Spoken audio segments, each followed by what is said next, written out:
my point of view, the Jedi are evil. Right. I'm off to deal with the fate of the planet. Be gentle with them. Oh, you know me, Mark. Kid gloves, but made from real kids. A couple of years ago, I made a video about Star Wars, vowed never to review anything by Disney again. Why? Because they disrespected the expanded universe, in my opinion. But no matter what, I can't turn my gaze from this franchise for some reason. Now, this isn't a review of Star Wars The Acolyte. Instead, it's a critique of the ideas it presents, particularly how it portrays the Jedi. Now, before diving in, I want to mention that something very personal about this whole entire thing, and that is, when I was a kid, I created a whole storyline on a playground called Children of Destiny, which focused on twin brothers, each embodying the light and dark side of the Force, and similar to this show, these kids were created by the Force, like they're not natural, and that's why they embodied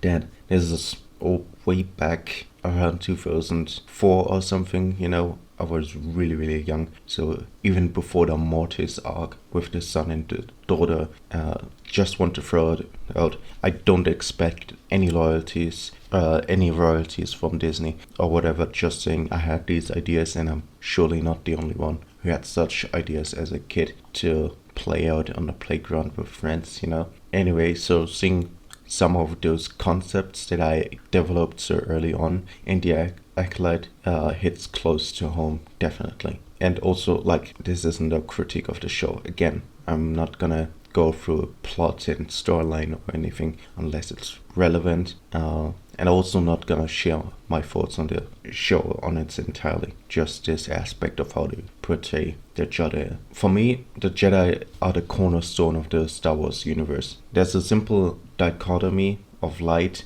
equals Jedi, darkness equals Sith, and how that impacts the galaxy is fundamental to most stories. Yet in some parts of the universe, I understand that Jedi could be seen as this totalitarian, hard word, child-stealing organization, but we, the audience, know that this isn't necessarily true, and it's also not necessarily true that they bred people or indoctrinate people to be child soldiers.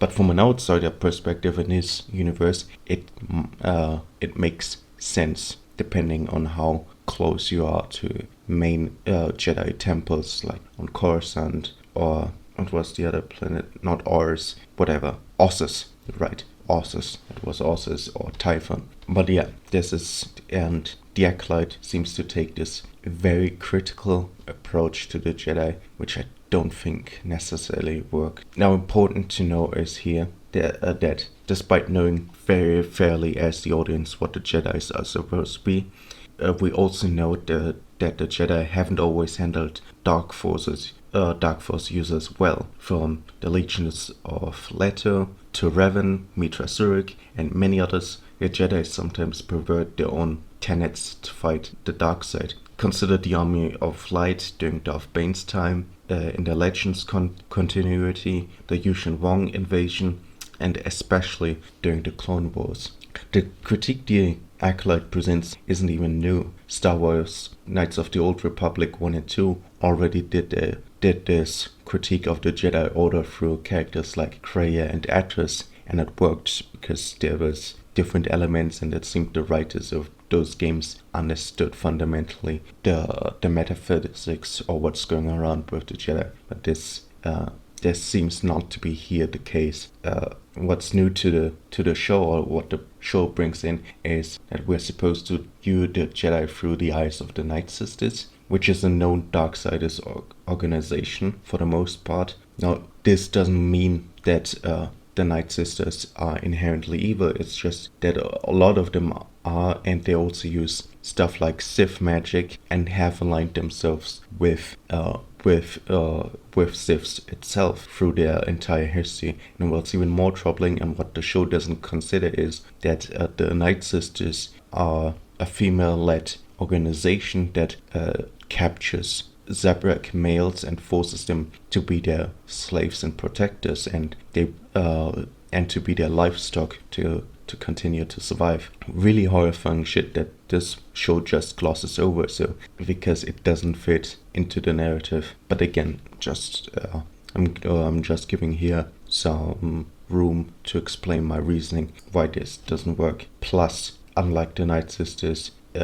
we know about the Jedi through books, video games, comics and movies portraying how they interact and how they are received in the world. And there's only one chance for the writers of The Acolyte to change our perspective in how we see the Jedi, and that's the presentation of them making Jedis into rash, incompetent sycophants willing to cover up their own crimes, which isn't necessarily true how they operate at all. Sure, there are those cases, but those extreme cases were for most part already on the path to the dark side or were considered dark Jedi. And again, while it's true that the Jedi were to some degree complicit with the Republic's less savory parts of the prequel era, this wasn't out of preservation but rather ignorance and a focus on the greater good. See, the Jedis before the Clone Wars, before the prequels, were peacekeepers, and that is one thing, but peacekeeping through politics is another, and not something the Jedis excel at all. And this ties into my next point, and that is that the writers of The Acolyte seem to adopt Karen Traviss' view on the Jedi. Now, Karen Traviss wrote great books about the Mandalorians and clones and their perspective on the Clone Wars, and it all worked because she seemed to know her parts around that. But she also had a very troubling view of the Jedis and portraying them as incompetent, which might be true in war situations, might be, but there were less stuff in there,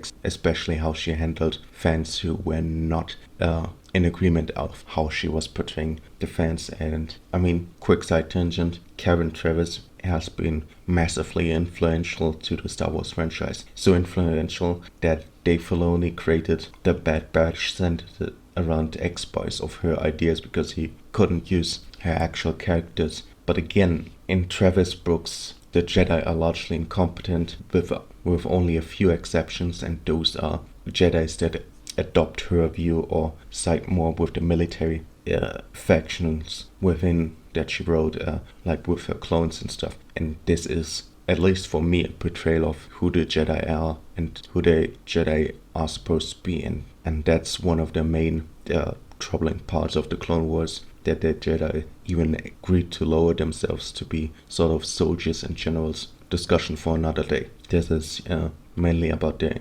Acolyte. And it's kind of sad because this perspective seems to influence the Acolyte, which in my book, like I said, is problematic in a show focused on the Jedi so much and in an unfamiliar time period where you have so much space to explore, literally and figuratively, and the writers seem to not use that to their advantage. Instead, they have an even more controversial favoritism towards the Darksiders.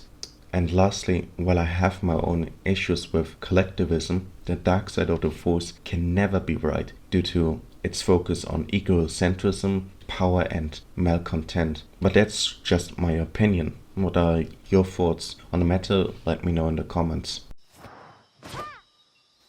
Don't forget to subscribe. Okay, fuckity bye.